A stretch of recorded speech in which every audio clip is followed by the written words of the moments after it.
Okay, back we come straight into it. Final delivery for the happy Hauloween. We're looking at Halloween treats. And I was in Wichita Falls. It's not the furthest location that I could have been. It would have been fun if I'd ended up in like Texarkana or something. But for the final of these deliveries, I often do a nice big long one. And well, we haven't been to California for a while. And it gave me one to LA. And it's 23 hours and 49 minutes, which is pretty long. So, you know, we'll roll the dice. Let's refresh and see if there's any more. Or we can go to Reading instead. That's even further. Whoa, okay. How long do I want to spend on this delivery today? Bearing in mind, I might have to take a break at a certain point. We're going to do this delivery. It's a big damn delivery. It's going to take us a long time. It'll take us more than an hour. But we want to just get this done. $167,000 for the delivery. Assuming we don't manage to break it somewhere along the lines. Alright, now we should probably actually check out the route that it wants me to take. So we'll do that while we're driving. Sure, why not? So, where are we going? It wants me to go up here. That's fine. That's a road I've not been on before. That's one that I have. Is there any point going anywhere else? Not really. It would take me way too far out of the way. Yeah, we're just going to have to live with that. Or we could go this way instead, and that's a different road. And we haven't been on that one before. 3313, that doesn't change that much, and it means that we can go all through this area. There's a photo opportunity in Clovis there. That's weird.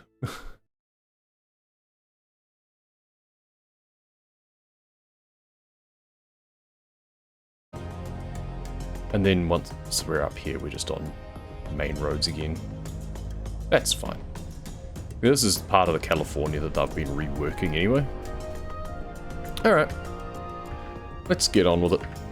In the words of Geralt, our Lord and Master GPS.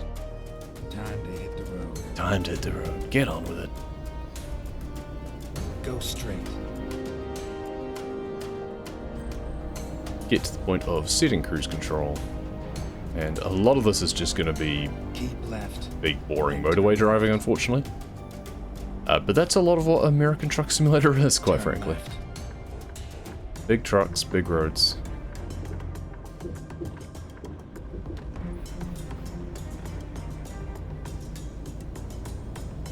But we can chuck it in scenic mode soon enough. Do that now, to be perfectly honest. We'll wait till we're on a straighter stretch. And shoot the breeze.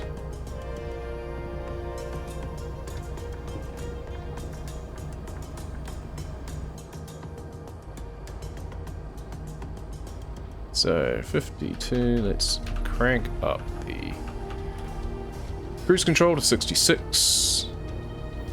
Jump into scenic viewing mode. Speed limit of 50 apparently. Okay, so immediately we're going to actually go back into the cab because anytime it's narrow like this, I do not feel very comfortable in control of the vehicle when it is in third person. There we go, that's better. Now we can go scenic mode again. Tend to jump first person again for towns. And yeah, buckle up. 32 hours in game time to take. And because we're not even going the speed limit of 70, that's not going to change much. We're not speeding. If this was not an external contract, then we might be able to trim some time off here and there, but as it is, it'll take a long time. And we could cut some corners here and there, but meh. It's honestly more hassle than it's worth a lot of the time. We'll do what we can, but change our GPS so we're not shifting. I much prefer it when it's north locked.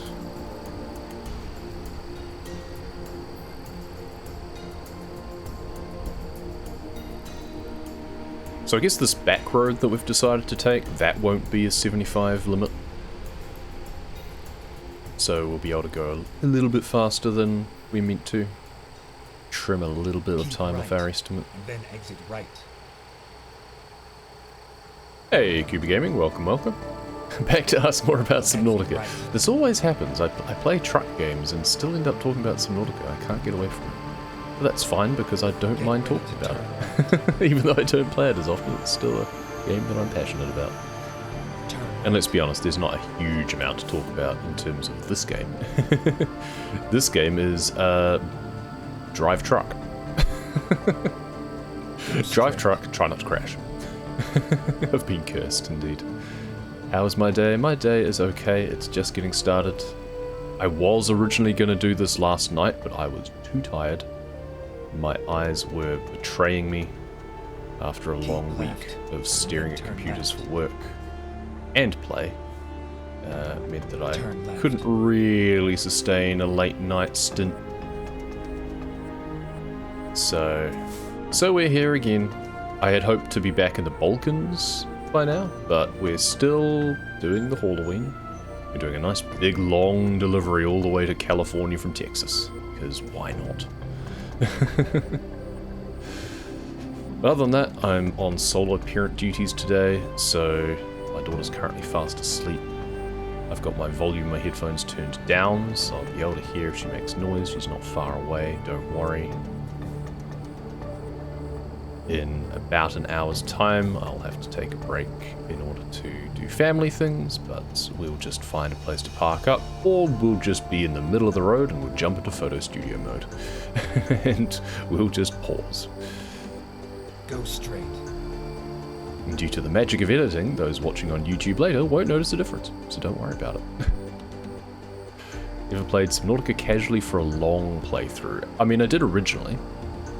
Like back when I first played the game, I first played it in early access and gave it a good bash in early access, but I was only in creative mode when I was in early access because it didn't feel worth doing any of the story beats or anything like that, so it was purely a case of just, I mean, I'm sure I jumped into survival at some point for the case of like seeing how the resources and stuff fit together, but a lot of it was just jumping into creative, jumping into the sea moth, making the Cyclops, bombing around.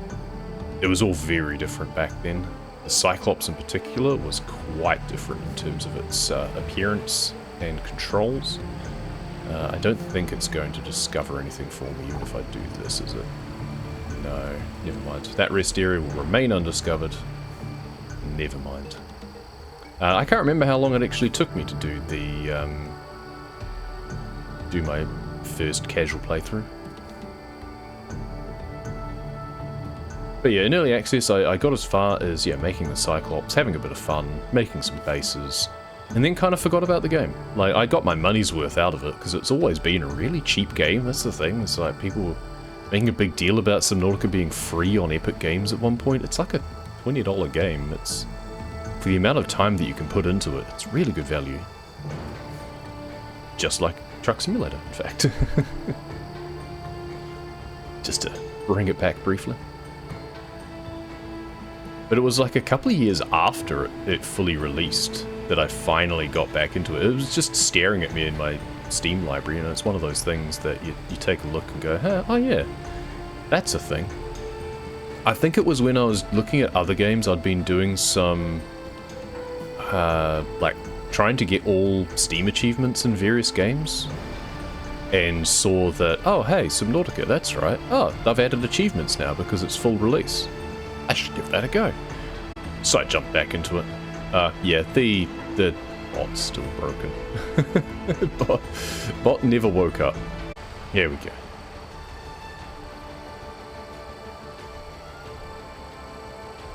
Off we go. Go straight. YouTube Shorts. I'm started driving again now, I'm sorry. But I can check the thing later and take a look. Bot, do your thing. I think links might be allowed. Not actually sure. Go straight. Well, clearly they are. It's probably some that are like suspicious links or something. Get flagged. Don't know.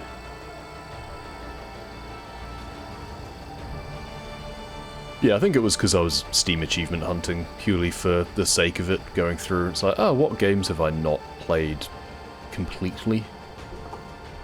And was reminded of Subnautica and thought, oh yeah, it's fully released now. I should actually jump back in and see what's what.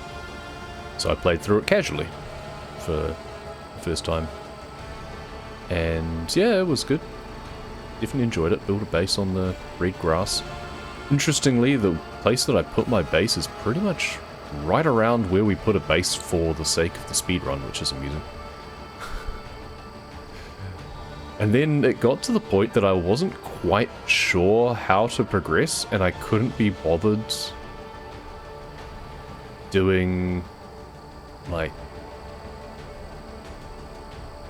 getting all of that, because you had to get, like, the Cyclops depth module, prawn depth module and stuff, and I couldn't be bothered. I think because the Cyclops just was such a pain to maneuver that I just didn't want to use it, so I just upgraded the Seamoth to the point that it could get to 900 meters, parked it down in the Lost River, jumped on my Sea Glide, had base materials and a ultra high capacity oxygen tank. It's like, yeah, I'm just going to explore. Somehow managed to survive the dragons and managed to make it to the thermal plant, and you know, the rest is history. You know, that's what we do in the glitchless speedruns. We go in there, we go out. I probably didn't make a mountain base. I probably went all the way back to my life pod and stuff instead. But I basically did what we do in the glitchless run. The base location is just on the northern edge of the shallows.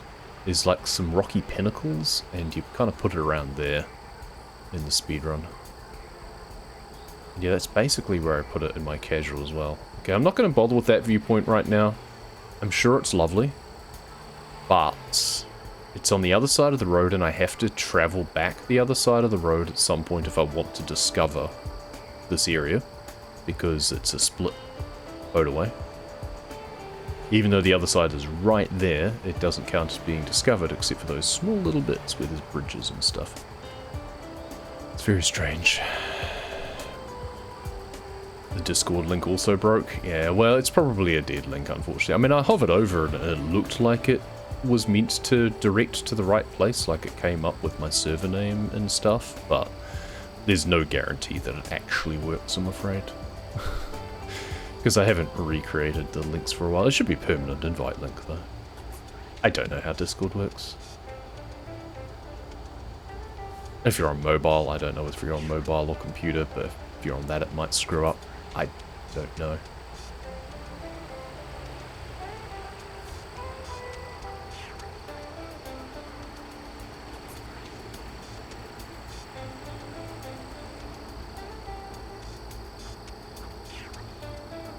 I think I got back into just playing the truck sim games in a similar sort of fashion as well, quite frankly. That's a cool water park. Just, yeah, from looking at games that I hadn't played much of and thinking, oh, there's a bunch of achievements here that look easy to get. Of course, there's a lot that are really annoying to get as well, like the Pathfinder one for ETS2, or just all the ones where it's like X number of deliveries from farms or something. So you've really just got to trawl the quick jobs for that. There's a lot of those sorts of things that I still, to this day, have not done. Every DLC, they tend to have specific things relating to that country or state. Like I can't remember what it was for Texas. I think it might have been like live cattle deliveries or something. And if you're just going around taking delivery from place to place and trying to line up like destination and stuff. Ooh, exit right. Oops, sorry. You caught me monologuing. If you're just relying on chance as you're driving around, it's going to be really hard to actually complete all of those delivery-based achievements. So what you really have to do is just go straight. Camp out the quick jobs. It's honestly easier to get those sorts of things before you get your own truck. We just ignore having your own truck. Buying your own truck in this game is... I've seen people kind of talk about it before on Steam, where it's a case of, so what's the point in buying my own truck? You know, because then I have to pay for servicing and fuel and insurance and stuff, and, you know, is there any benefit other than, I mean, cosmetic, obviously. The main benefit is you do get a little bit more money from contracts. You do get not only to make it cosmetically yours, but you can kit it out with specific engines, gearboxes. If you're doing quick jobs, then you're relying on them having put together a decent truck. Also, you get used to your like seating arrangement and stuff, or I do at least. Like I had like having the mirrors in a certain place, seat in a certain place. If you're jumping between quick jobs, then you don't get any of that. It's a pain when it comes to trying to look at the mirrors when reversing. So there are benefits, but honestly, it doesn't feel like there's much benefit sometimes. Because you're still just so beholden to what's available in the job market. You can't dictate what deliveries are available, which, you know, is fair to life, but I wish there was a little bit more direct involvement sometimes. Why are the links dying so quick? I mean, they're not new. Well, I don't know about the YouTube one. They're you links. It might be just a weird browser thing as well. Like, it might not be being formatted properly when you click on it or something. I'm fairly sure I have tested out that Discord one before, but obviously I can't test it out now because it would just open Discord for me and go to my own channel. It's not useful. Sometimes wonder how messed up the glitch speedrun category is in Subnautica. It's not that messed up, really. It depends what you're meaning. Creative glitched is absolute whirlwind.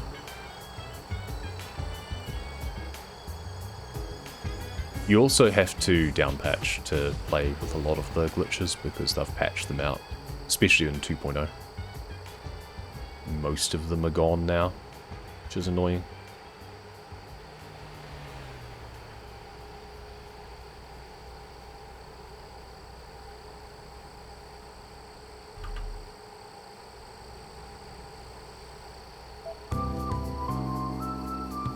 Don't want to see that? I'd recommend it, to be honest.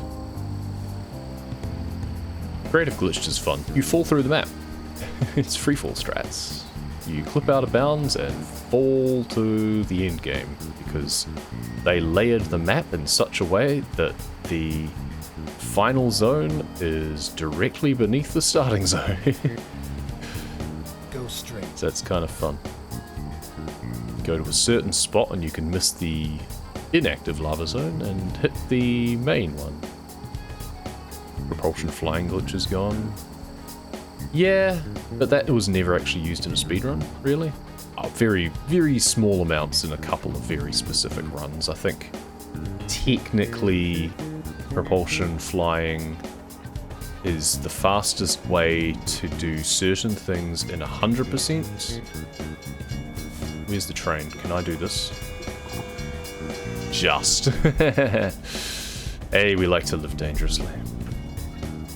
Yeah, you can do it in 100% to get up to the top bases in the on the floating island, or you can use it in hardcore glitched if you're really brave to get up to the top of the rocket at the end. But if you miss and kill your run at the end, and you're otherwise on like PB pace, then that would suck.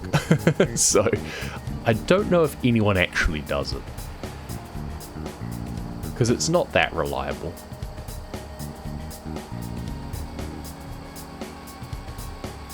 But otherwise, oh, I've used it a moist percent, I think, which is just a meme run more than anything. It's not a... I mean, it is on leaderboards. It's a category extension run. It's not a primary leaderboard run. But I'm fairly sure I used propulsion flying in that. Because basically you just have to jump on top of the life pod and then fly to the mountain island. So that way you're not entering the water at all.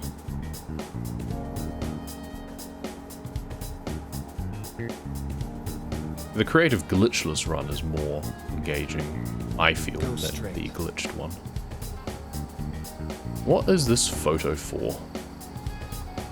Oh, a fighter jet apparently. I think I've taken a picture of that before when it wasn't actually a like landmark. Fairly sure that when I first drove past this, I thought, hey, that's cool, and took a photo of it, or a screenshot of it. How close can we get like down like this? Yeah, there we go. Nice. That looks good. Found a base glitch out technique. We don't do much with bases because we don't need them much. I mean, the main one is Super Sea Glide in the old patch. Flood a base. If you're in it when it floods, then the game gets confused and for some reason thinks that you're both in the base and not, and it's like swimming and running at the same time. So you go 25 meters per second with Sea Glide, which is fun. Quite handy, as you can imagine. Why does my cruise control keep feeling like it? Okay, now it's working. Now it's kicked in. It's fast? Yeah, it's the fastest thing you can do in the game. I think you technically, well, you go faster with propulsion cannon flying, but obviously that's only out of water, and being out of water is not very useful in an underwater-based game, so... Though you can theoretically build yourself a base in such a way that you can propulsion cannon fly through a moon pool and out an open hatch area. You can kind of glitch the base into having just an open spot instead of a door. So you can theoretically do that, and then the game thinks that you're still in air and the water barrier doesn't affect, or it thinks you're still in a base, sorry, and the water barrier doesn't affect you, so you can propulsion cannon fly through your fake base all the way through the map. Like, you can go all the way down the Lost River and everything. That was a strat that someone was doing in Moist Percent, I think. And it's probably theoretically quicker in the overall run to an extent, but it's a lot of setup and a lot of risk, and realistically just using like a prawn suit is just easier.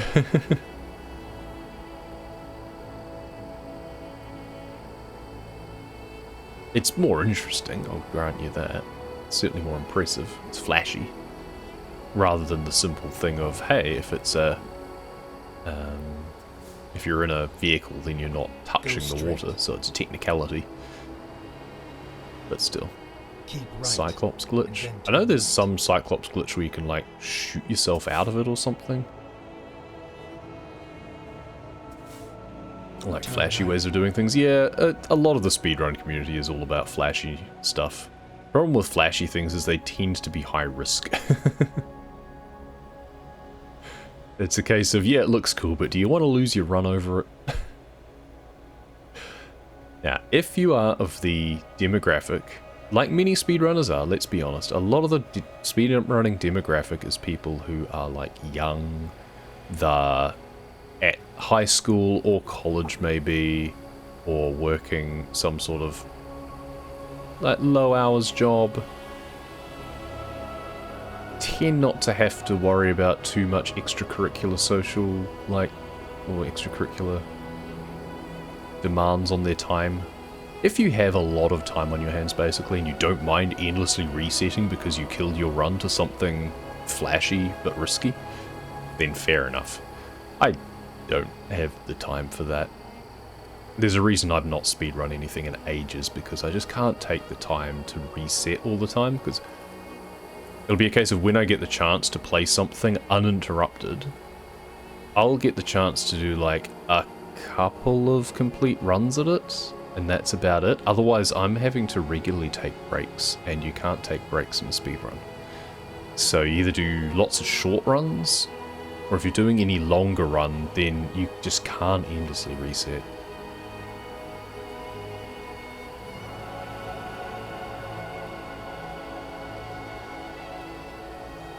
Launch yourself 500 meters into the mountains just to avoid the islands? Oh, the Reapers. Reapers aren't a threat, really. They're barely a threat even in glitchless, and they're definitely not if you have Super Sea Glide.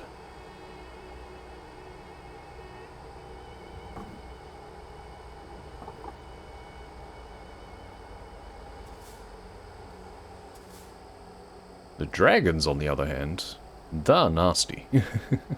As proven by a recent rando run where I spent like 20 minutes dying to the dragons because they were hungry. And I was trying to do it glitchless. Turn right. And it's a case of, you know what? At the very least, for that part of the game, I'ma do it glitched. I'll find a new route. Okay, let's find a new route. So I probably could have just used the previous intersection to get up onto the motorway. I don't know. This is a weird series of intersections here. It looks like it's having to cross a river, yeah, river or railway. Is that river or railway? That's a river. Oh, and a railway. Okay, so I was right on both counts. It's having to cross a river and a railway. So it's a very confused intersection. It's an interchange, it's on-ramps, it's a river, it's a railroad, it's a bird, it's a plane, it's Superman.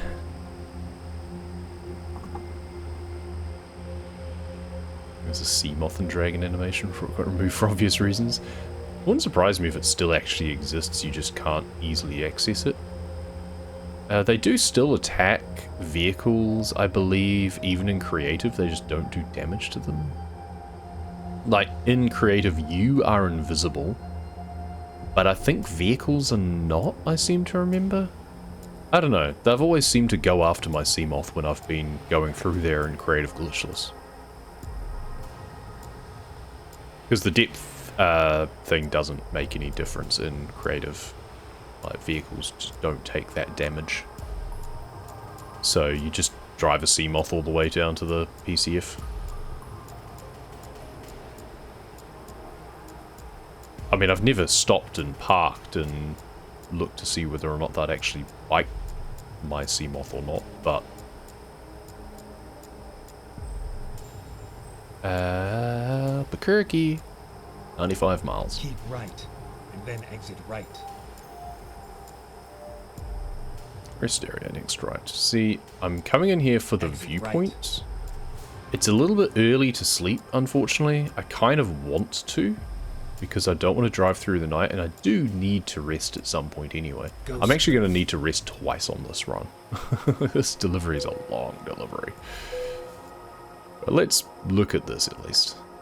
Route 66 West rest stop. Oh, okay. I didn't realize that we were on Route 66.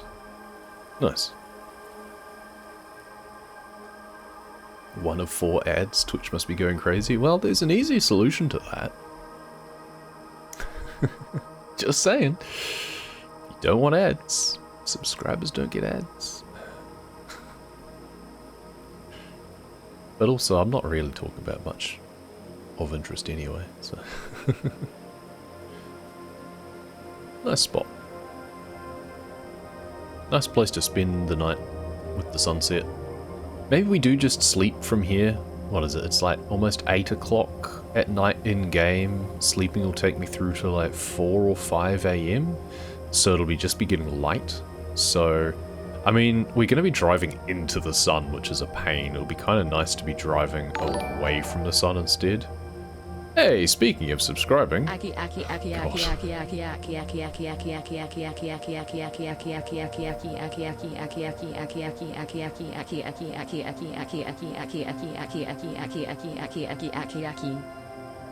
Thanks, Razor. Aki. Sounds like a Japanese dish, doesn't it? It's like takoyaki. Thanks for the reset. See, Razor doesn't get ads. Razor gets amusing text-to-speech instead.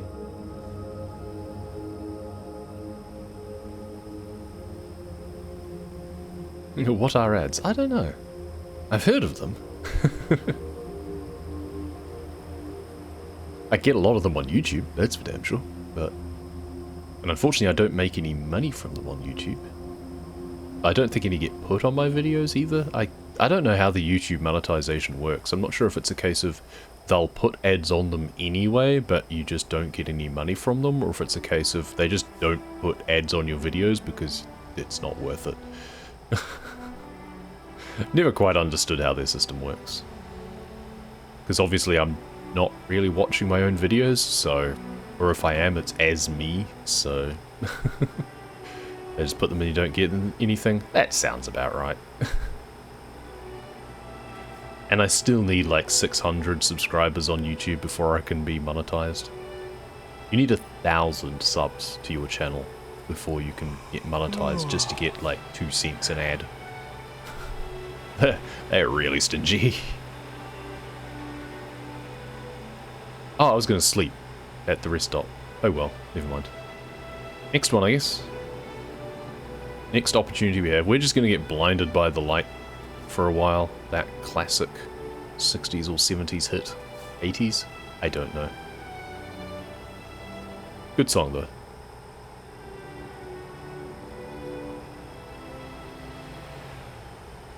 It's one of those things where you start thinking, now how can I game the system in order to get the subs I need? But when you're dealing with hundreds of numbers, it's a bit difficult. Which of course is why the bar is set so high, you know. Compared to the, like, was it 50 followers? Or I think it was 75 followers when I was going for affiliate on Twitch. Now I think it might only just be 50. I'm not sure. But that just comes kind of naturally. It's a lot lower barrier to entry on Twitch to monetize. Of course, you still don't get much, but every little bit helps. And, as I've said before, to me, this is a hobby, so I'm not trying to min-max anything.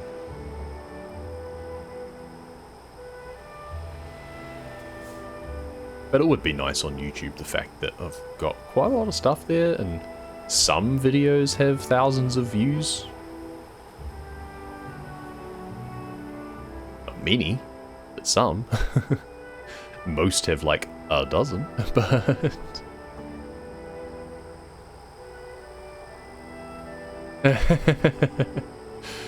Good clip potential, yes.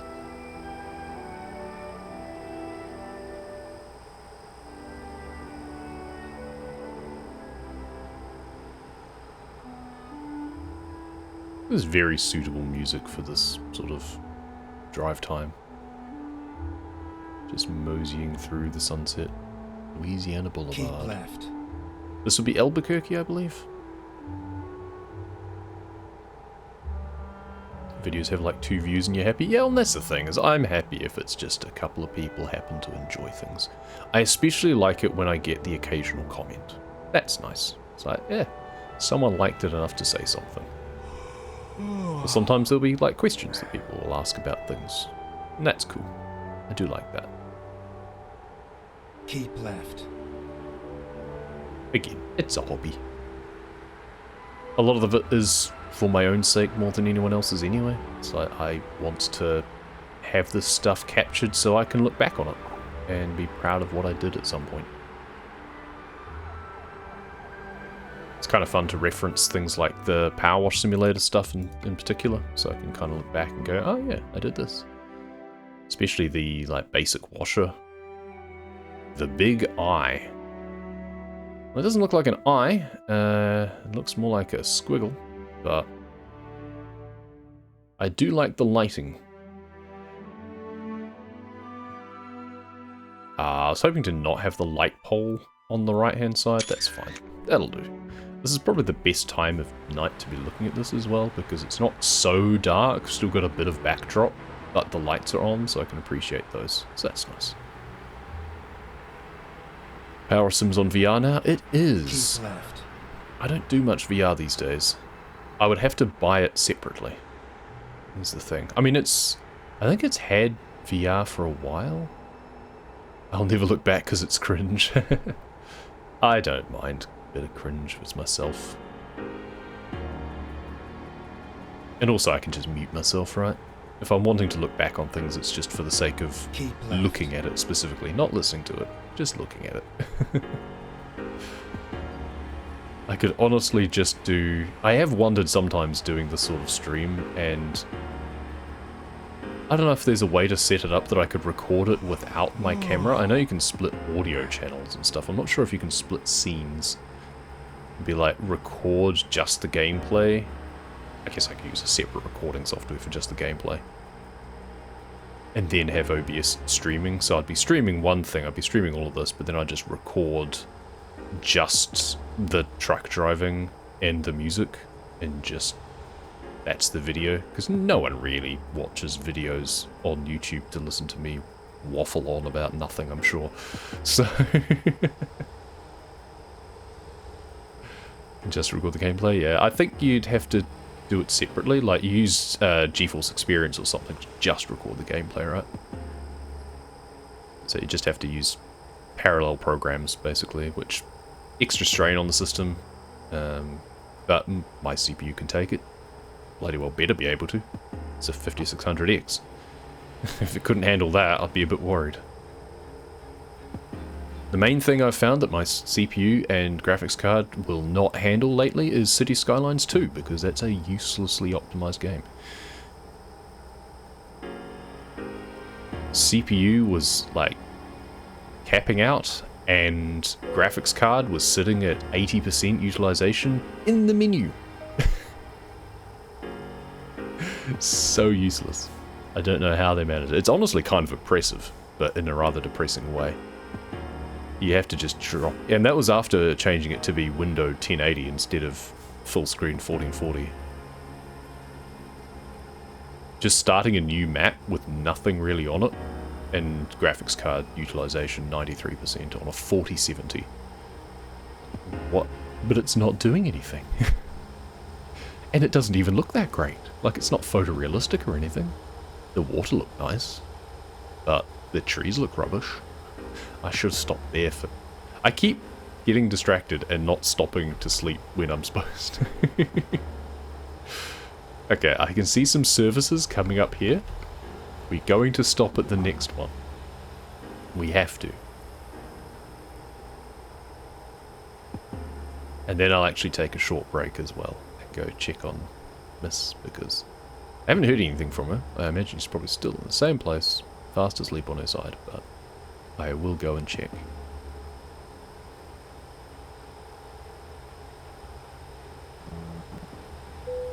You are getting tired, I know.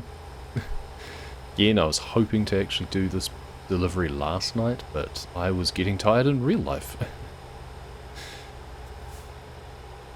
Yeah, Power Sim VR looks like it could be a bit of fun. I wouldn't really be able to record it very easily though. I also don't like doing VR where you physically move around much. I much prefer VR when I'm still basically stationary. Like, I've done Truck Sim in VR before, that's fun. You can actually like look around out the windows and stuff, that's cool. Problem is that my headset is pretty bad in terms of the depth of field, so you can't use your peripheral vision to check the mirrors. You have to like turn your head and look directly at things. Subnautica VR, of course, is just nauseating, but doable. I do have a video of a speedrun of that. Just creative glitchless, but still. Power Simulator VR, which could be a bit of fun. So the main concern I would have is the movement, because usually I'm jumping around and doing a lot of parkour in that game, and that wouldn't work in VR very well. I guess so long as you just use like a trigger movement to just select where you're going to move to. So it'd be a case of move and spray. But normally I like am cleaning while I'm moving, so I wouldn't be able to do that. So I'd have to very much change the way that I play in order to suit that.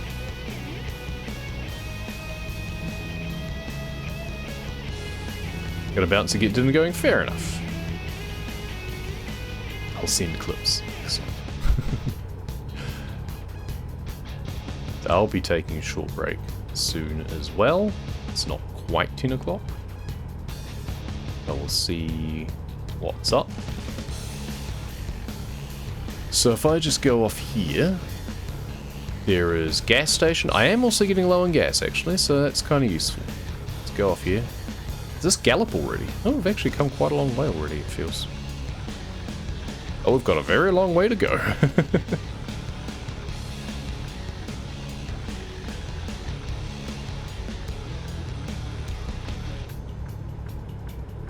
take our high beams off now.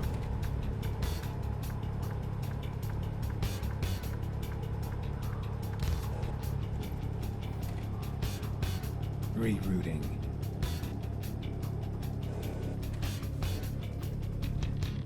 It'd be nice if there was a little back entrance into this gas station and services. But at least there's a dedicated turning bay here. Alright, let's fill up.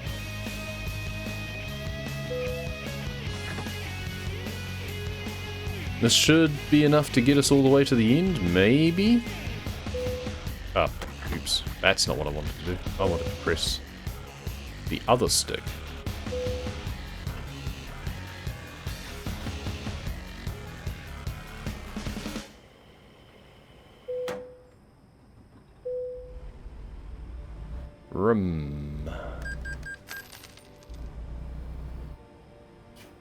To the truck park.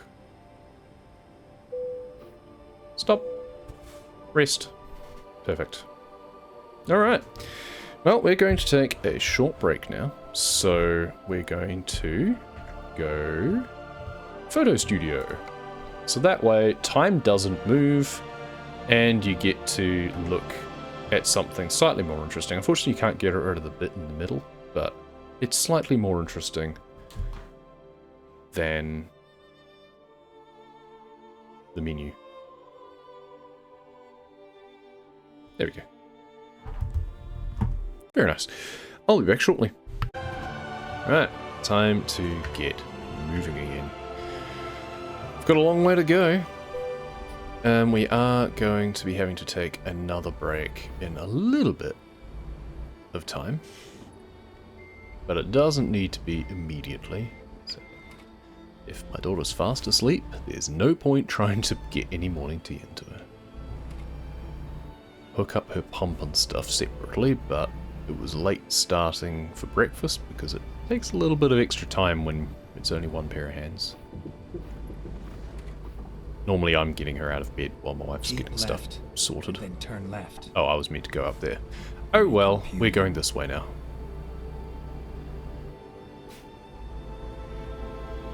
So we'll need to actually delay my alarm.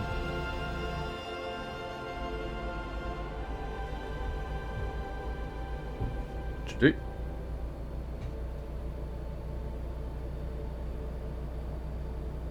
Keep right, and then turn right. Could I not just go straight ahead to the next one? Turn right. Or is that what that overbridge is? Yeah. We'll do what we're told just in case.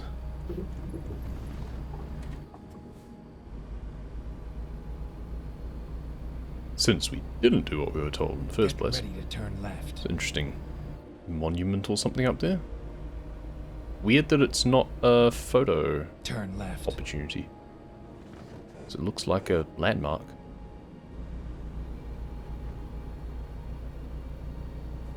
It's all very squiggly up here.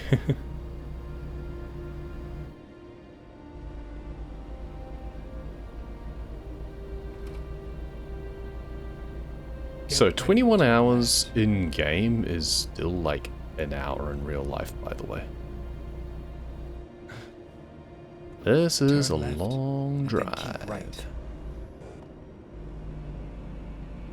Keep right, and then turn right.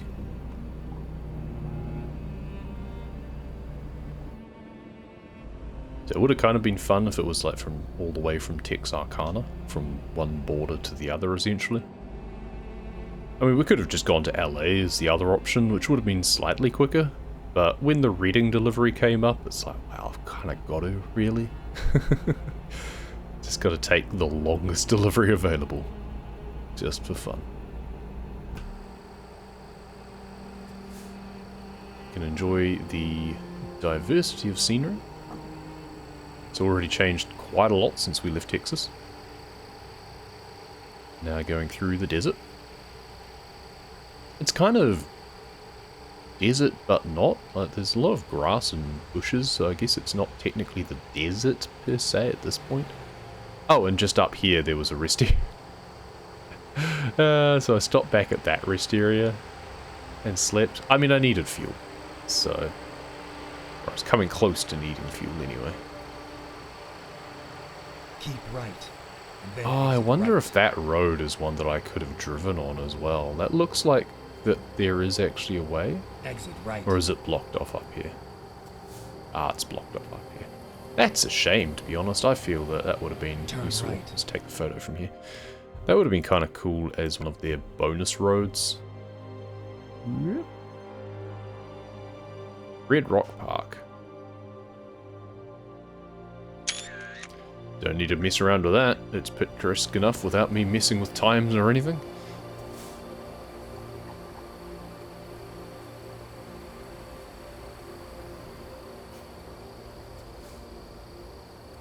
Yellow Horse Gift Shop. Go straight.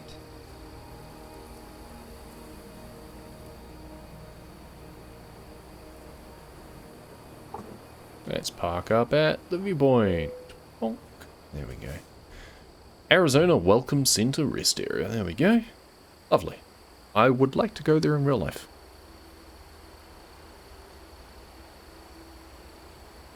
Don't know quite what it is. I've just had a fascination with deserts and stuff. It's something we don't really have here in New Zealand. We don't have stuff of the same sort, at least.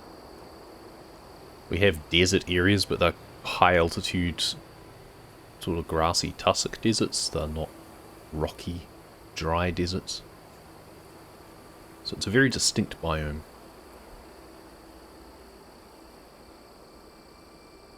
I don't know, something about the colours and the way you've got like the red of the ground and the rocks and the blue of the sky. Obviously there's a bit of that in Australia, but it's somehow not quite the same. Also then you have to put up with Australians. Just joking.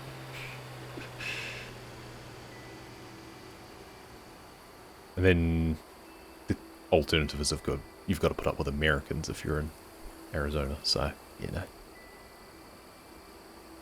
But that's why I based my company in Flagstaff, because that in particular is an intriguing place to me. I'm kind of intrigued by somewhere like Flagstaff. It's a higher altitude place. It gets snow in winter, I believe. Even though it then gets scorching hot in summer, it's still in the like desert area. And not far from the Grand Canyon. I don't know, lots to like or at least appreciate about Arizona, I feel. And, yeah, to be fair, I mean, not unique to that state specifically. I mean, Utah is not that different in many respects and actually has a lot of, like, Bryce Canyon and stuff are in Utah instead. Zion National Park looks amazing. Something about the Mojave and Sonoran deserts in particular. Quite cool. Finding new route.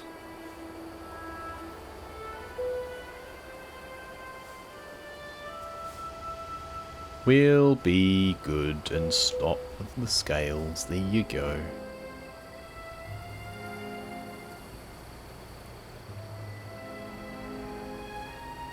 Not warning me about my truck not being in perfect technical condition for a change. Maybe it's different states have different laws around that, I don't know. I'm sure it's this one, as opposed to ETS2, that's usually complained to me about that. They take a tiny bit of damage and they go, oh, your truck's not up to snuff. Straight. It's like, oh, well, tough. They're actually introducing a new damage system in the game. With the next update, I believe. 149, I think it is. They're basically making it a lot more comprehensive, and damage will be more meaningful. There'll actually be permanent damage where you have to basically get the truck reconditioned or something, so I assume it just costs a lot more.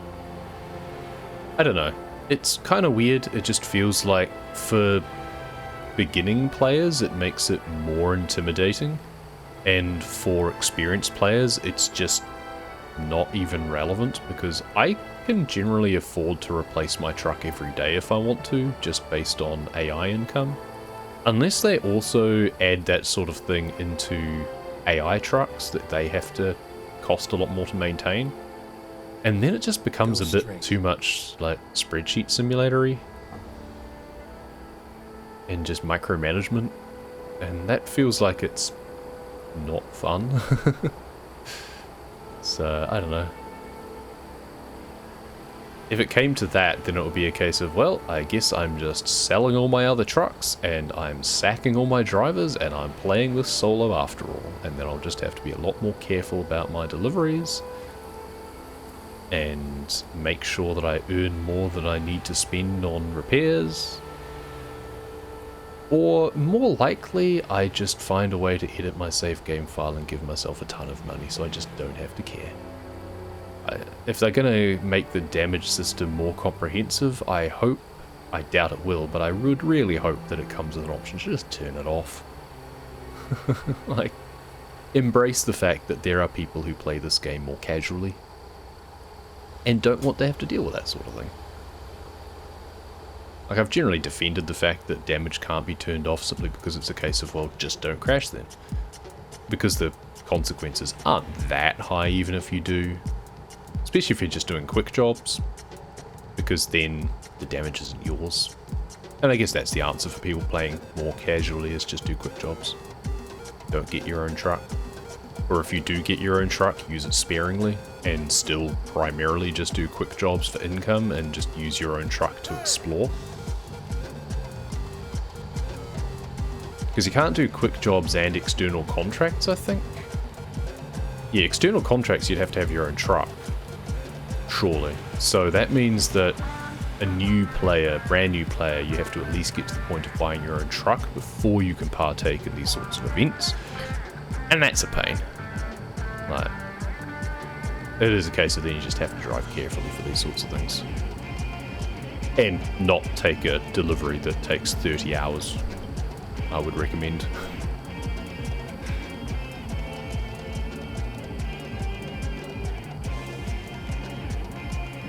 Then there was people in Steam saying, oh, I'd love it if they made it even more of a hardcore simulation. I want to have to stop and eat. And seriously? This is not a life sim.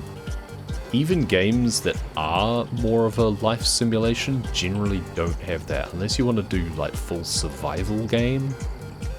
But that's absurd. Like doing that in a truck driving game? No.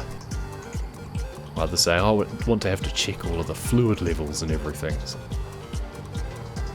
I mean, just make it that you have to do a service every 10,000 miles or something like that. And if you don't, then you start getting the same sort of shutdown episodes or something. Big canyon. Okay, not big, but dried up river.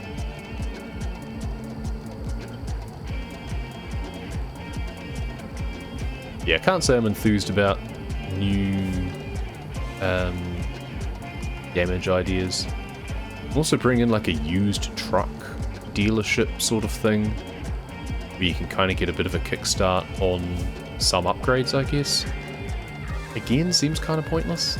I don't know. The cost of a new truck has never really been an issue, because unless they're going to change the way that loans work, because otherwise you hit like level 3 and you can get $500,000 in loans, and that's enough to buy whatever truck you want. But you still need to level up to be able to get the best equipment. So maybe the idea is you can buy a used truck and it'll come with equipment that otherwise you wouldn't be level enough to unlock? Maybe? I don't know. It still seems weird. You also rocket up through the levels early on. I'd rather that they added more that made more of an impact on longer playtimes. Like the fact I still go up levels, but I don't unlock anything anymore. There's kind of no point to it anymore.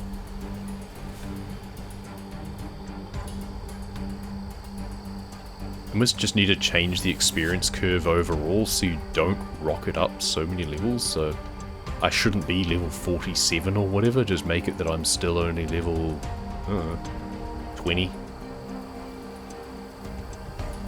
So that way each upgrade feels more impactful. I don't know. It's just a case of the balance feels a bit weird in terms of what they're doing. They seem to be putting emphasis on things that would only benefit players who haven't put in as much hours, but at the same time treating it as if it's for hardcore players who would put in a lot of hours. I don't know. I'm not in game design, I can't say one way or the other. I'm just rambling. But at the end of the day, I'll just still play it for the scenery. But we were in desert, and now we're in, like, Keep left. beach forest or something?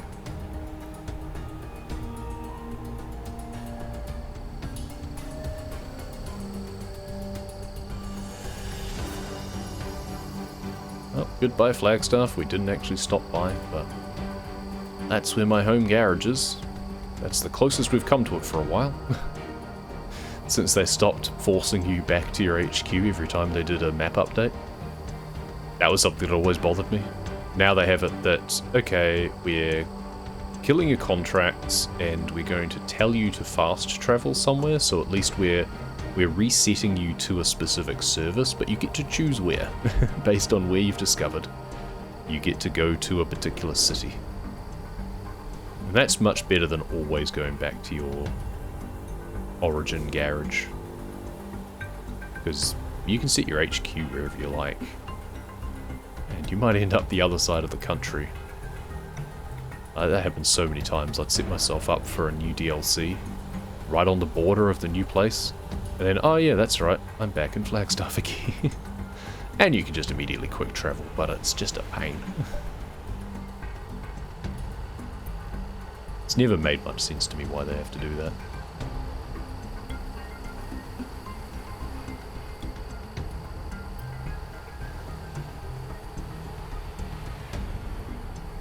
I mean, it makes sense if you happen to be driving on a road that no longer exists, for example. And it's easier just to do it for everyone rather than try and determine who's affected and who's not. So definitely the idea of being able to choose where you quick travel is important. I think it's a good way to come at the problem.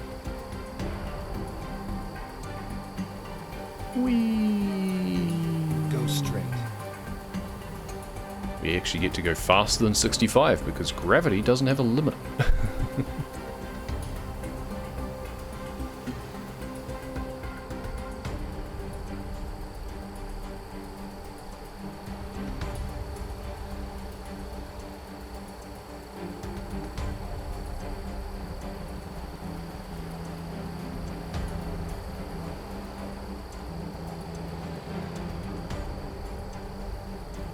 I missed whether or not we've crossed into Nevada yet or not. I think we might still be in Arizona for now. Hey, there's Route 66 up here. Kinda tempted to go off on the scenic side of things, but we'll just stick on the main road for now. Just a very long interstate journey currently. And this is the main reason why people have occasionally, very occasionally, but a couple of times people have suggested, oh, we should have a new speedrun that goes like all the way from Texas through to California. It's like, okay, we could, but one, why? Like, what makes those two positions interesting?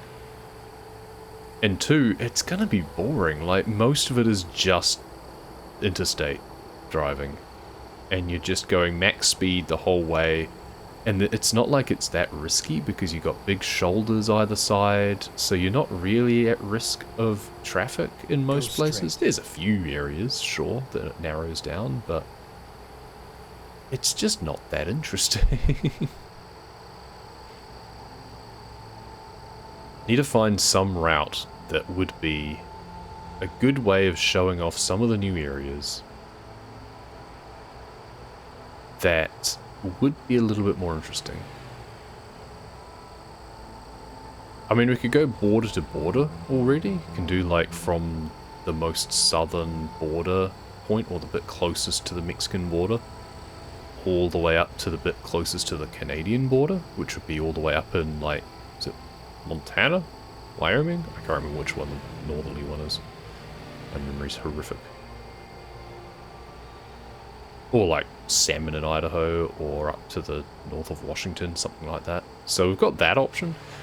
I don't really want to go like southeast to northwest though, because then you're covering most of the same roads as what we already do Roswell to Seattle. So like Washington's kind of off limits.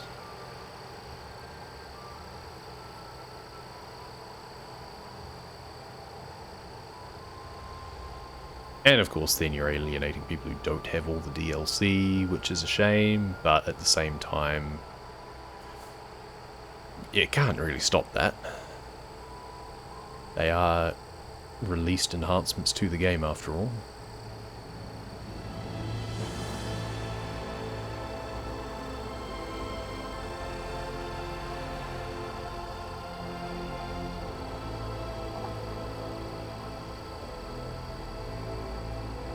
Yeah, I think border to border going like starting in Texas and going all the way up to Canada could be fun. If nothing else because the northern roads tends to be the more interesting ones, so if they're at the end of the run then that's tense. But otherwise you can flip it so that you've got a tricky start, so you start off a little bit squiggly, and then you finish up in Texas where the roads are huge and straight. So it's like, well, once you get onto the home straight, you don't have to worry quite so much. That might be preferable. Otherwise, it's Istanbul to Aberdeen all over again.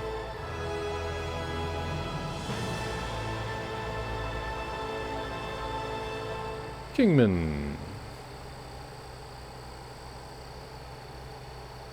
Yep.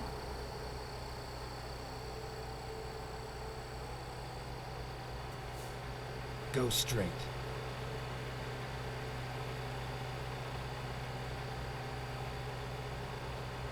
So, we're getting close to when I need to take a break.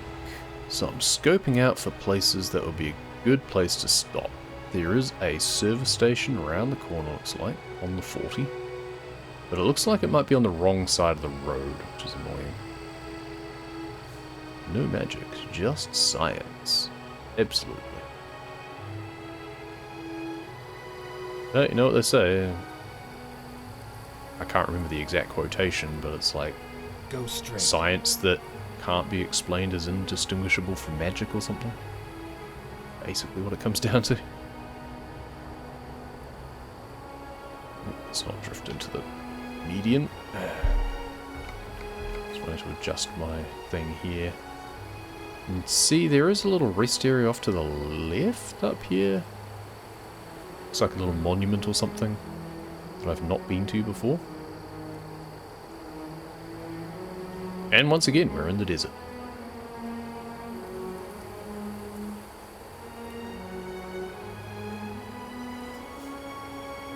Golden Shores and Oatman.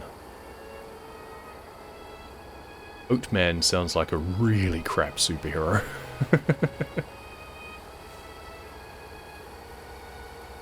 So is that a depot up there? Or a rest area? Well, there's no... Okay, there's no icon for rest area, so I'm guessing it's just a little depot or something off to the side there. Not sure, but, well, we're not going to find out this time. Yeah, that looks like a depot of some description. Maybe a quarry. Ah, it's a bitumen place, looks like, maybe. And here's the Colorado River. You know what? I think this is a good place to take the break. California state line. Bonk. Photo mode. And let's find a good view. California state line. There we go.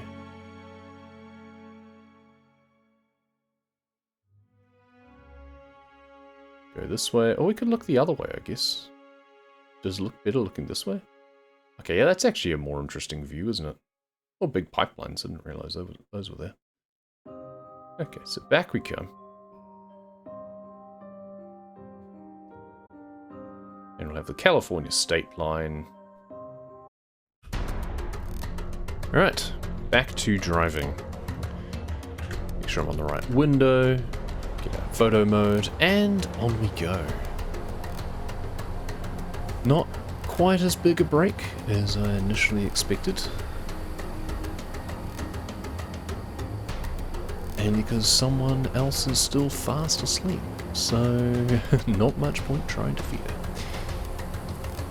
Lift into the chair, pumps it up. There'll be a beat at some point in 25 minutes time or so. And we'll take another short break wherever we happen to be there.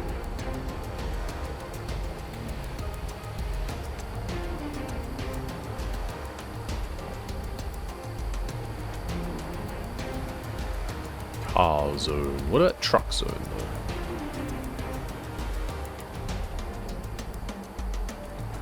Now the interesting thing about being in California is the limit for trucks is like 55 everywhere, I think. So that means we're actually going to be starting to eat into the 15-hour estimate that it gives us. Because we are going to be speeding finally.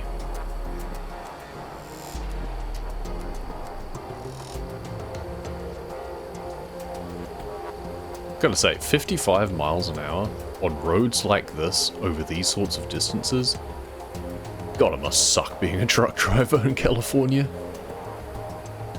Why? What's the reason for that? That makes no sense. Road like this? Yeah, pretty stupid.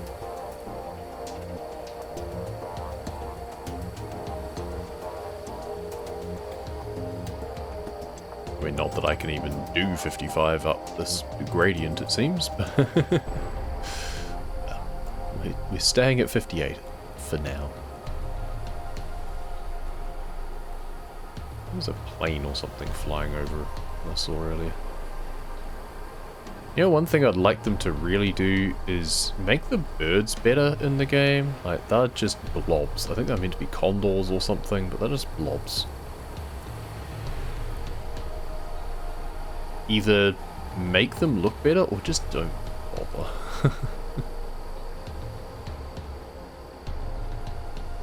It's like they don't kick in the better level of detail. Like everything else starts to get better resolution and like more well defined as you get closer to it.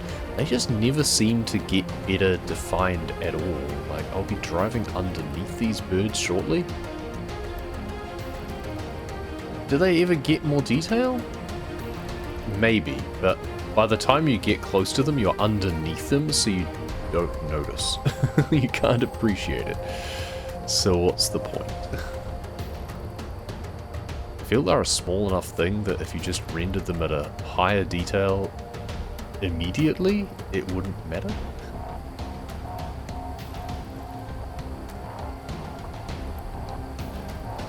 It's kind of when there's just a one-size-fits-all approach to LOD in general, I think. Hey, no speed limit because we're driving on the shoulder. Just cutting these corners as much as we can, a little bit here and there. We won't get crazy on the next one. Ideally you'd jump over to the other side of the road, but I can't really be bothered with that. Way station, 1 mile. Ah, how did you know I was here? I was on the shoulder. Fine. I'm not going to pull in though. I don't care. It's a fine that I don't get charged anyway.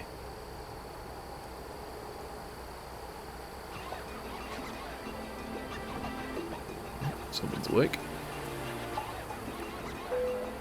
No. Someone made some movements. I wouldn't say awake.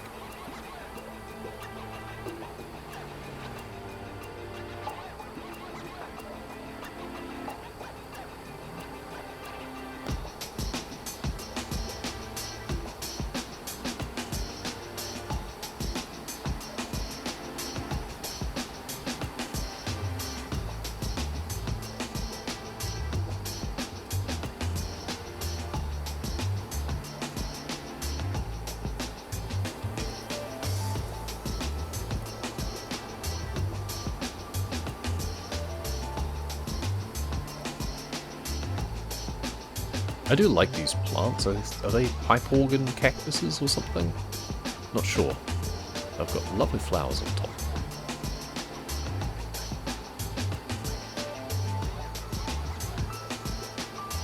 Even if they do look like something vaguely demonic. That's right, we get buzzed by a plane coming along here.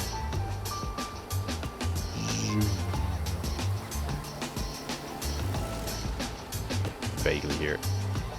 Should probably be louder, but if I made that noise louder, there'd be other things louder as well. I remember for a while the trains were just unbearably loud. I think it was because they were attached to a different slider. I think they were part of like the ambient noise, which I usually like to have the ambient noise turned up. But if that's going to include trains, then that's just noisy.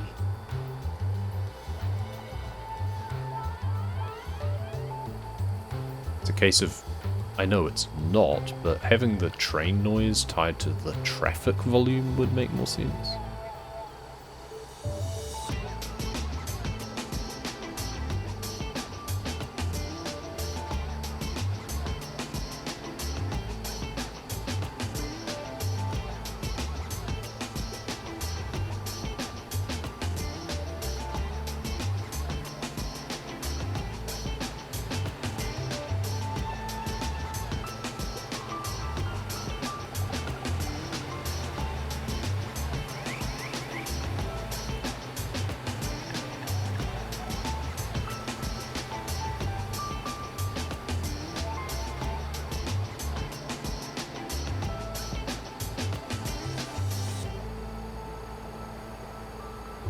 Apparently I've not taken the right turn up here.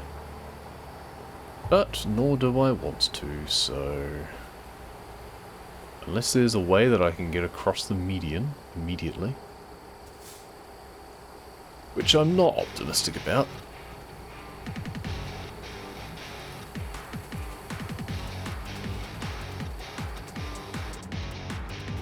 Let's go in cab for these sorts of maneuvers. It's a lot easier to judge width and cornering.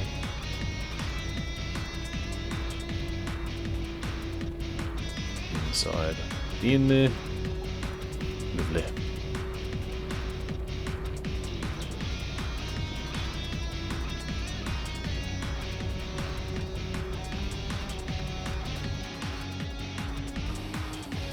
Alright, one interstate to another. Now on the 15, apparently. Or is it that that's the exit, I guess? I don't know. But we want to stay on this one for the time being. We're going to be going all the way up to Reading, so we're still travelling west at the moment. We're going to get to a point that we just trend north.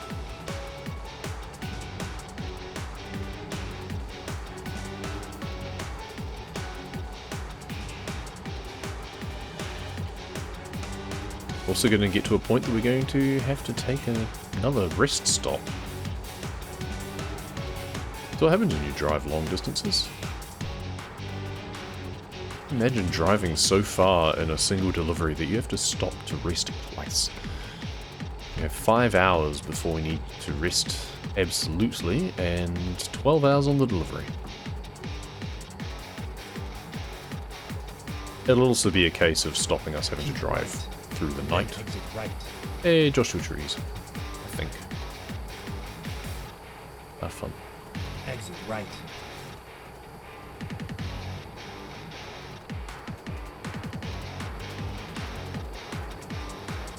Zoom. So we'll ignore the rest area up here, because it's a little bit too soon. Oh, don't change lanes, dude. I was hoping to go in on the inside.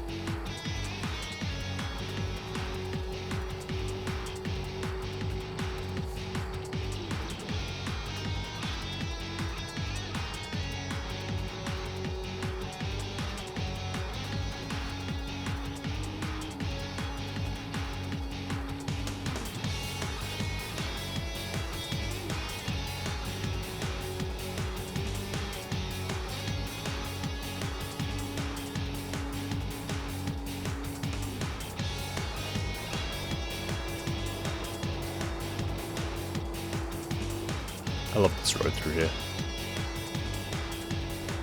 Be a fun drive in real life. Even though on the map it looks pretty straight, at least there's a few corners.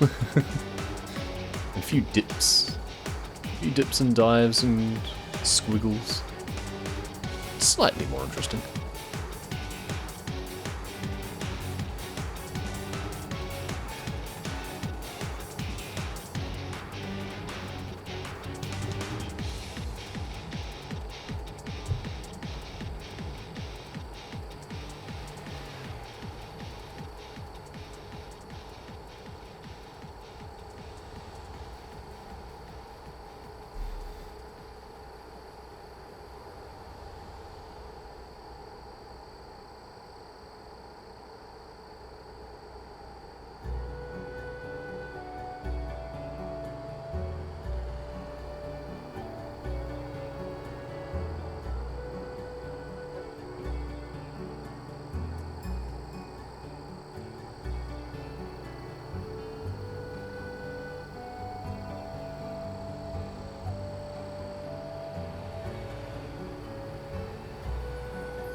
Be nice to do a road trip like this.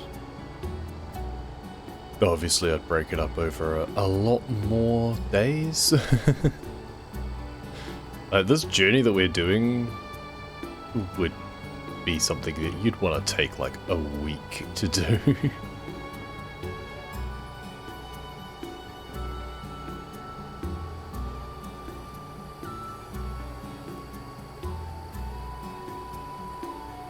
Now I've got a little bit of a hill climb section again.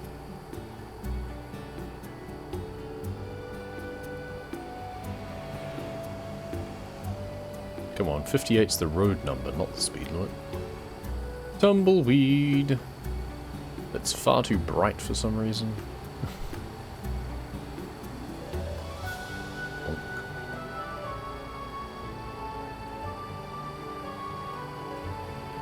It's an interesting little house up on the hill there. That looks like a haunted house.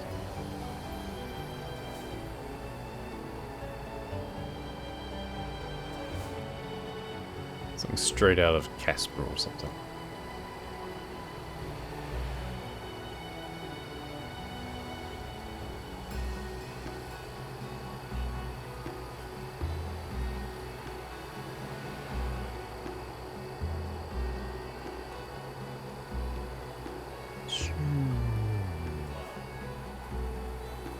Oh, tumbleweed. Wrecker's yard. Random nodding donkey. Not active. So many little odd topographical features around.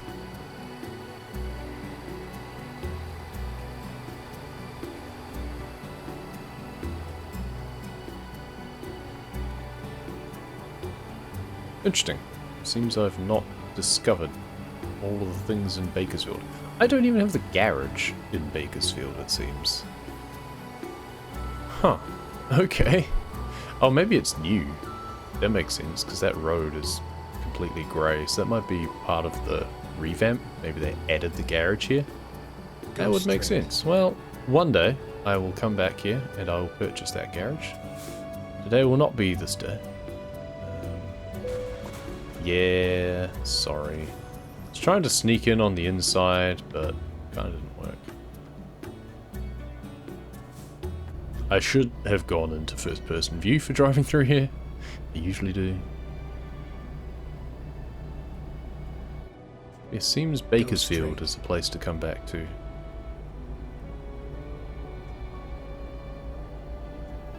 I mean, we've made our way all the way across country. Yes, we've got more of Texas to discover at some point. But there is also the California revamp that I should spend a bit of time at some point exploring and seeing what the changes are.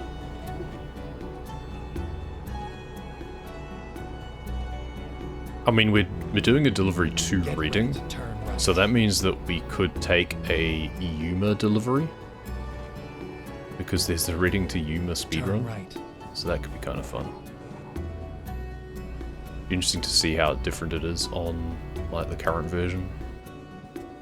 Quite, I imagine. I remember someone was complaining about, we should split the boards based on the game version then, because it's not beatable based on the current version. It's like, yep, but it's also easy to go back to an older version. So, I don't know. This is not a game where we have hundreds of speedrunners active trying to do things. This is a game where there's like two. There's probably maybe 10 names on the board total.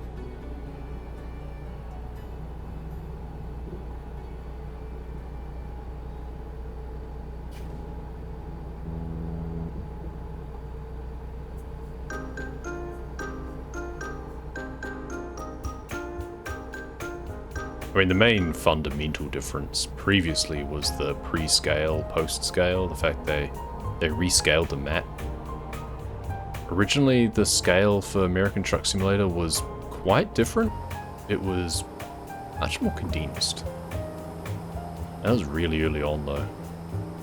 I think it was like 1 to 10 or something. I can't remember exactly the scale, but they then standardized it to be the same scale as Euro Truck Simulator, which is 1 to 20, I think.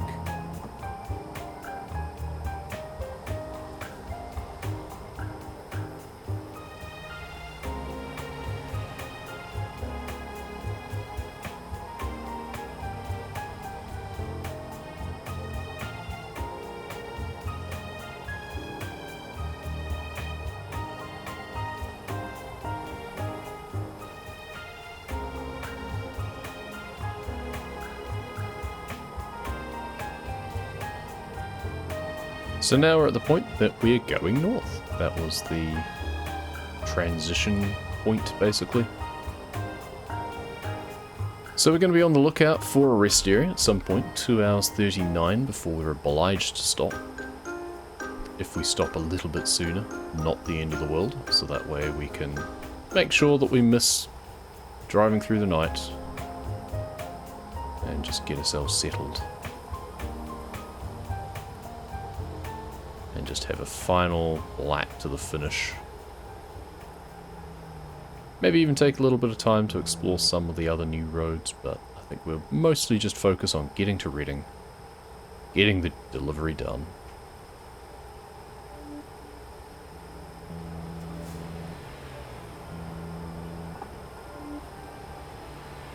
There is a rest stop just up here.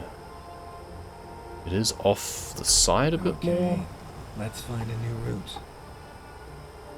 Or there's another one a little bit further along, north of Fresno instead. There's a few options around here, looks like.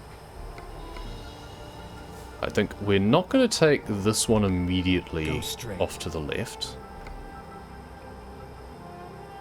Nor the next one also off to the left. But there is another one coming up that looks to be off to the right. That should hopefully present itself as a bit more convenient.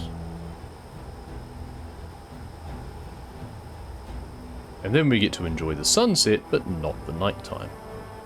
So I do love the sunset rays coming through the trees.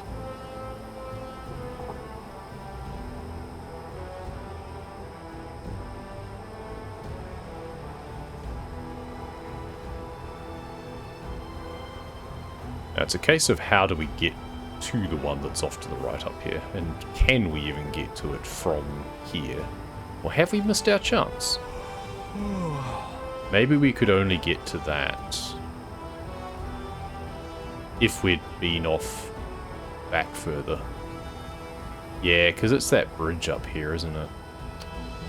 That's annoying. Okay, well I guess that's not our stop either.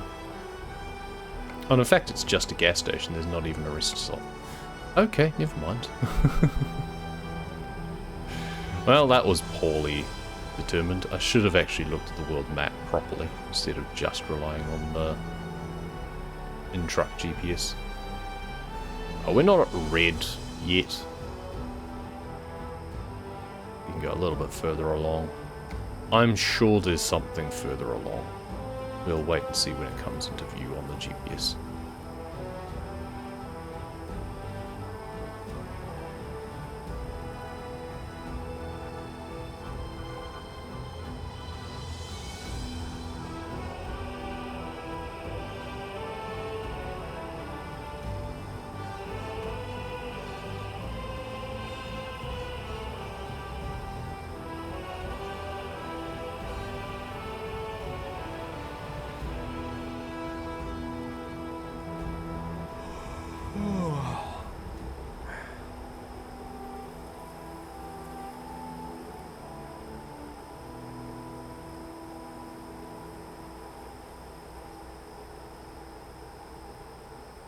It's actually cloudy for a change. Amazing. Have the rain probability turned all the way down, so pretty much never get that. It'd be fun if I did actually get some rain for a change though.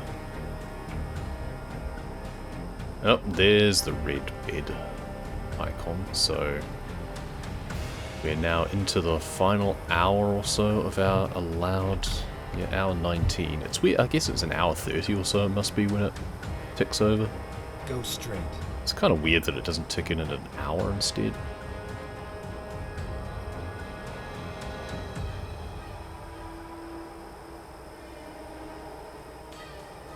And there's no place to stop in sight along here, so that's kind of annoying.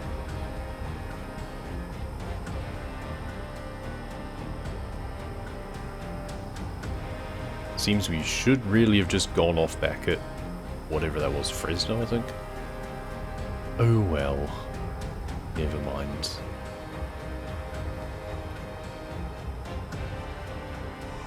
Ooh, I'm getting tired. I know, I know. There's one all the way in Oakdale. Oh, hey, whoa, whoa. What the hell? Okay, I don't know what happened there. But apparently, I guess we got too close to... There's a car that we're stuck on? Can we even drive off that? That's... How? I'm very confused. I'm going to actually have to look at, like, the replay of things. If I reload the graphics settings, is that going to get rid of the car so that I can be on the ground again? Thank you. That was very weird. How do we jump onto a car? I know it's dark, but... somehow we seem to have... Yeah, there we go. Good. Got rid of that at least. We get more damage by that happening. That's bizarre. Well, we can't call for emergency services because it's an external contract, too. God, the dangers of driving at night, it seems. I didn't think that I was that close to the left-hand side, but I guess when that median started, I must have just drifted enough into it. I guess I was cutting the corner too fine. And then I just hit that, and it bounced me up. Oh, and now it's stopped again. There was just a random bit of median barrier for no discernible reason. That's weird. So, must have just hit that, it bounced me up, and somehow I then ended up on top of a car. Well, that's an interesting series of events. Well, even if I've lost gears, I can still do 65 miles an hour, it seems, so that's fine. But now I really need to not only sleep, but also repair. Now, I note that in the opposite direction to Oakdale, there is a repair shop off to the left-hand side up here. It's going to take me a while to get there. We're definitely running into deficit on our sleep time. But if we head off towards Oakland up here, then we can find a place to repair. Yeah, we're going to get a lot of these engine malfunctions, and it's not going to want to come back on sometimes because we are very damaged at the moment.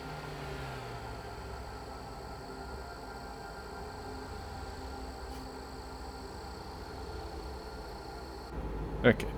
Time to be in the cab for a start. Chuck our high beams on as well. And yeah, at this point up here, we're going to go off to the left.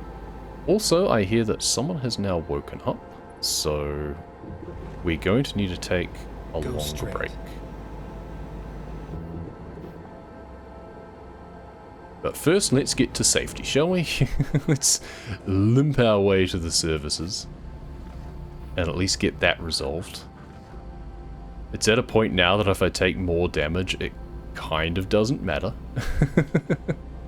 Well, it will for the truck, but yeah, 4% damage on the load. It's been pretty forgiving about that, at least.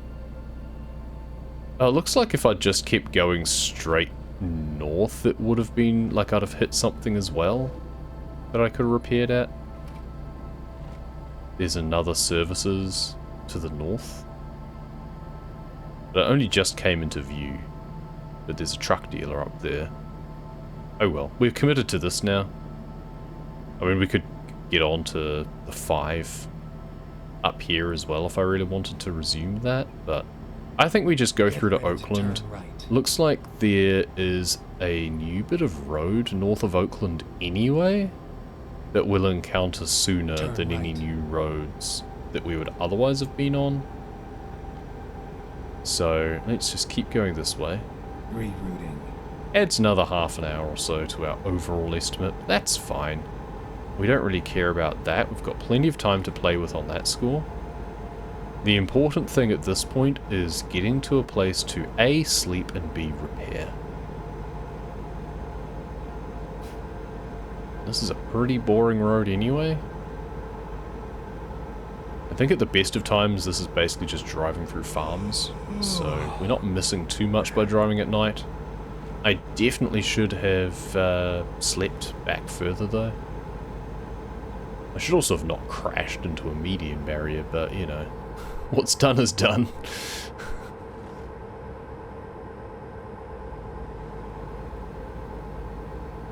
So we've got gas station off to the right that it looks like I've not actually discovered before, so we're going to just dip our nose into this if we can. Does it count if I just do a bit of this? Okay, that's discovered as far as one of them is concerned.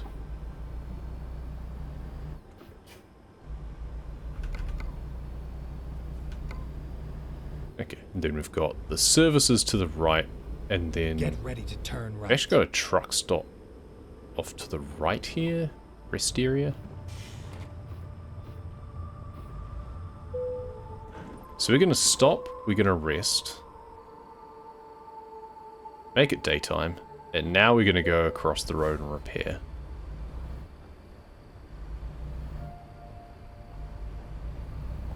Recomputing. And then we're going to park up. Never mind. I'll find a new route. And swap to photo mode. Let's find a new route. And take another bit of a break. 57,000 co-insurance, 97. Yeah, I'm paying pretty much my entire repair bill at this point. I think the co-insurance goes down if you drive and if you complete deliveries without repairing or something. I'm not sure. But that never really happens for us. So we don't care about trailer damage. It's already turn right. It's already a bit of a rotor. Hey, Hotel California. Okay, you know what? One, why is that not a photo, like an actual photo thing anyway? Because it definitely should be. But, official or not. Right, back we come. Time to finish this delivery off. First things first, we'll take a picture. We have checked out the Hotel California. Alright, fully repaired, fully rested, and someone else has been fully refueled. And is now happily playing.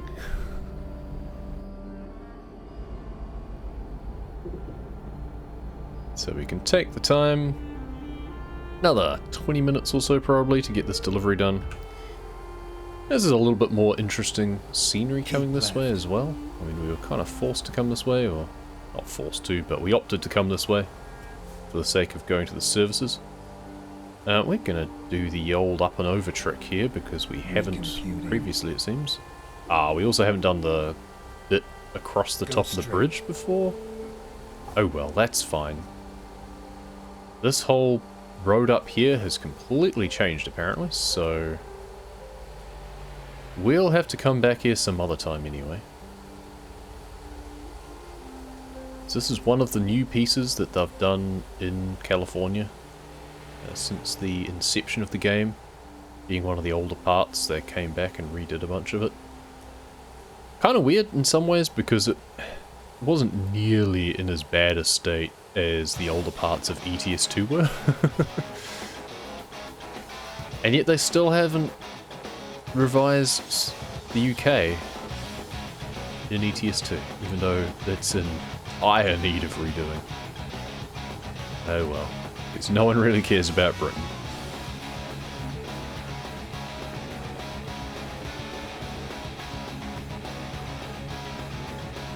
Let's see if we can do the rest of this delivery somewhat cleanly.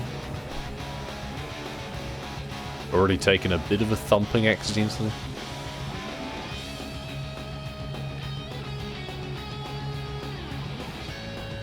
And then the rock music comes on. We were trying to be careful, but oh well. It's a challenge. There's some interesting roads around here. I like that I've expanded the road network around this area. I'm not sure that we ever had the ability to cross over here and go over this bridge. I don't know what that is off to the right there, but that looks of something, some sort of historical significance. A big old bridge here. Trucks right lane only. Well, okay, I guess.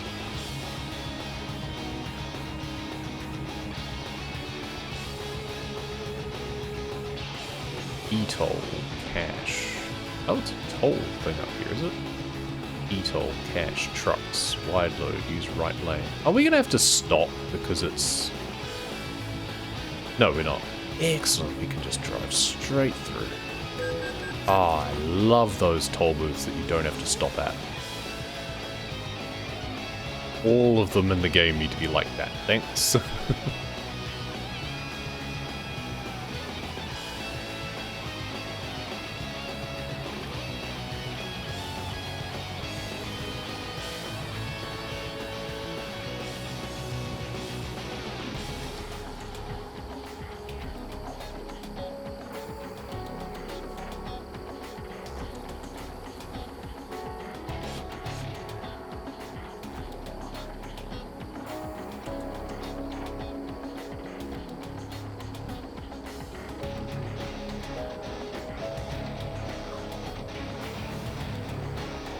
Keep right, and then turn right. We're not going to Reno. Oh, but apparently we are going off this exit. Okay.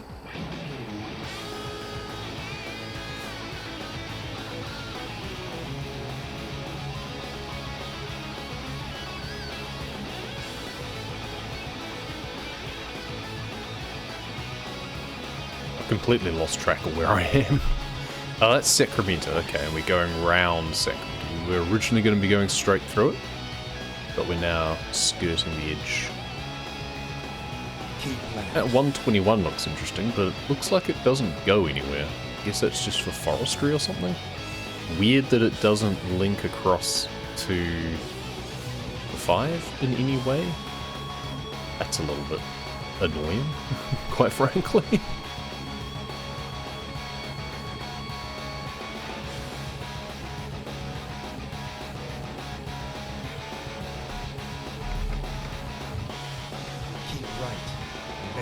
Right.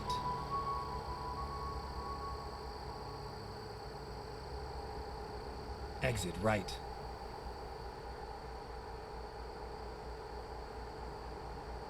Go straight. Keep right. Interesting that it doesn't have the 4th cloverleaf. So we can't, like, zoom around ramp, 20. Well, okay, yeah, fair enough. We probably shouldn't be going 50. It's a very tight turn up here.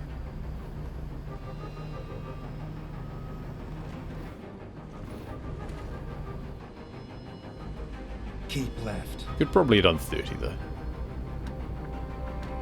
Yes, there's no point us trying to go round again because we'd just get stuck going a certain way. That's weird. So we go around there. Yeah, there's no way to go if you're going southwest to then come to the northwest? Or going northeast? No, going southeast. I don't know. Looks like you have to exit earlier before you actually hit the cloverleaf for that.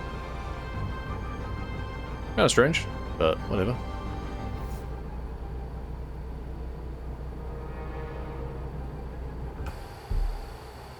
Road 8. Okay. So, that's one way to call your roads.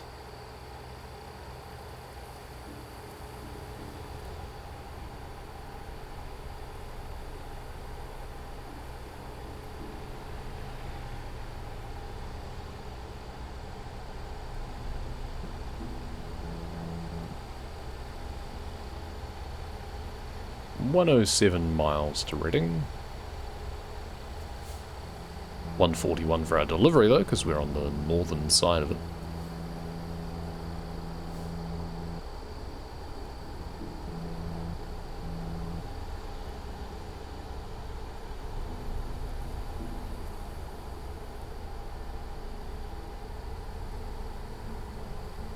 So this is apparently a new stretch, but we're joining on to a stretch we've already been on up here.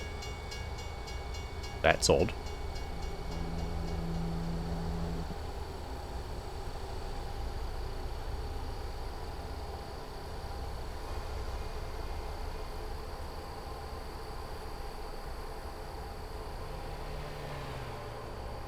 Shall we go through the rest area?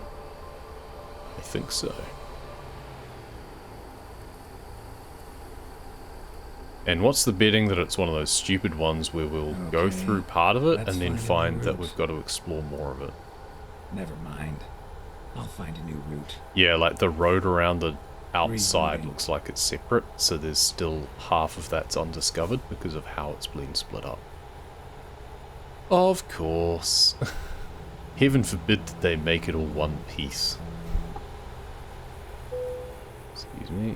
Yeah, a little bit more trailer damage, that's fine. That's a write-off anyway. I wonder what the penalty will be like. We've got like 5%, 4% on the actual delivery itself.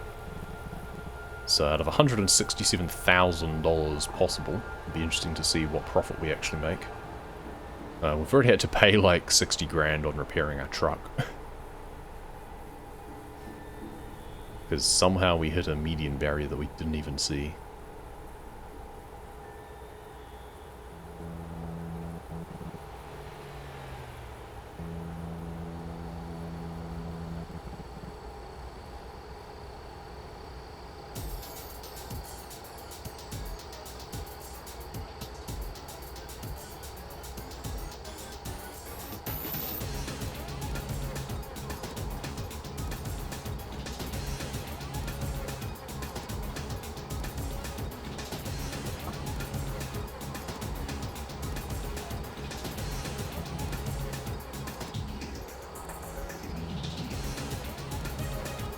So weirdly it seems we need to go on the other side of this bit of road. Almost should have actually gotten off back there. Keep left. And gone onto that little minor road that's on the left. It looks like we haven't done this bit. We've gone through the way station before. We're going to ignore that this time because we don't need to stop. It's just tedious.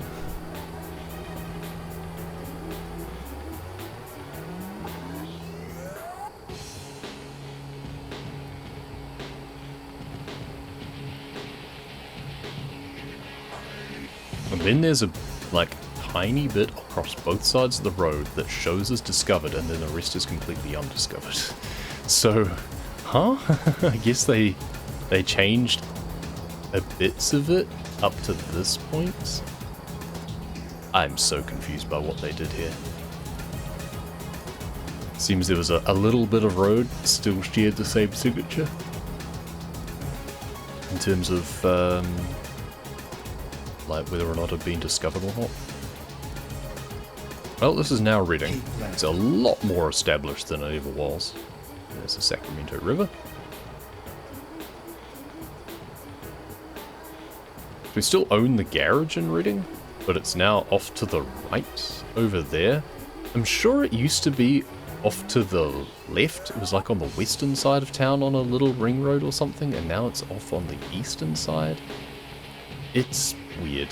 I'm not quite sure how they decided to redo Reading, but presumably it's a little bit more representative of how it's laid out in real life, maybe. I don't know, maybe they were looking at it in a mirror the first time around, and that's why they had to swap it, so the garage is off to the east side. Whiskey Town. Can we go to Whiskey Town, please? I could do with some Whiskey Town. Keep left. It's not even midday. Let's not go in there.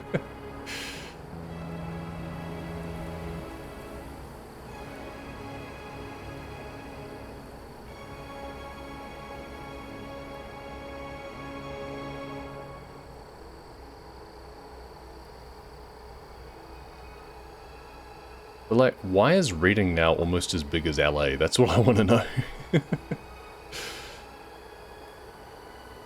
They've really spread it out. Excessively so, I feel. I fail to see how that's Keep right, beneficial. and then exit right. It's not that major city, I didn't think. Exit right. Oh well. Lake Boulevard. Off we go.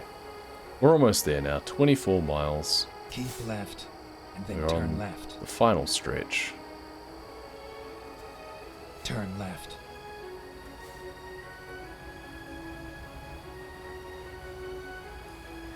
I was going to go around this guy, but then the lights went green anyway. So west to Eureka, apparently.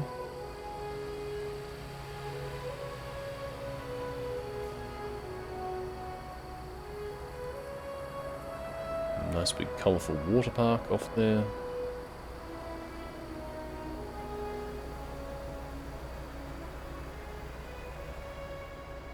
Who's up for a swim? Generally not me. Go straight. Keep right, and then turn right.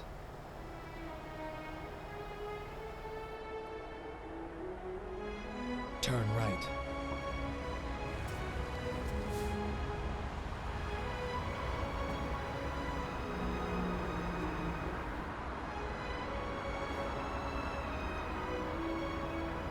I think I did test at one point the idea of like a current patch Reading to Yuma run, but because the services is all the way up here, it's really painful. There is a services further south though. Turn left. But it's a case of which one do you quick travel to?